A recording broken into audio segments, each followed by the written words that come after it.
Welcome to 3D Mechanical Design, Engineering Mechanics, Problems and Solutions. How to calculate the force of pneumatic cylinder. A pneumatic system uses air at a pressure 4 times 10 to the 5th power Newton per square meter. Calculate the force exerted on a piston of area 10 centimeters squared.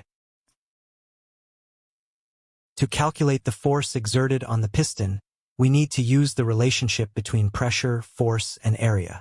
The formula is how to calculate the force of pneumatic cylinder. F equals P times A,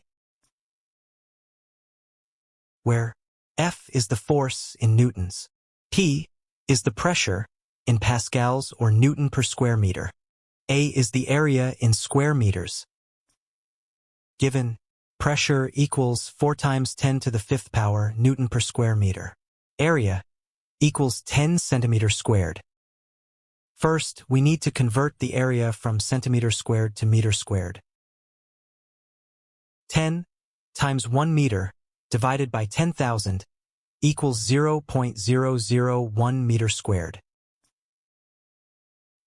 Now we can calculate the force.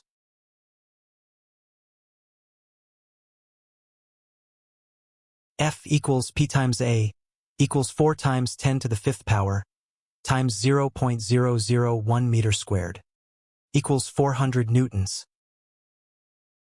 Therefore, the force exerted on the piston is 400 newtons. To put this force into perspective, it is equivalent to the weight of about 40.8 kilograms on Earth.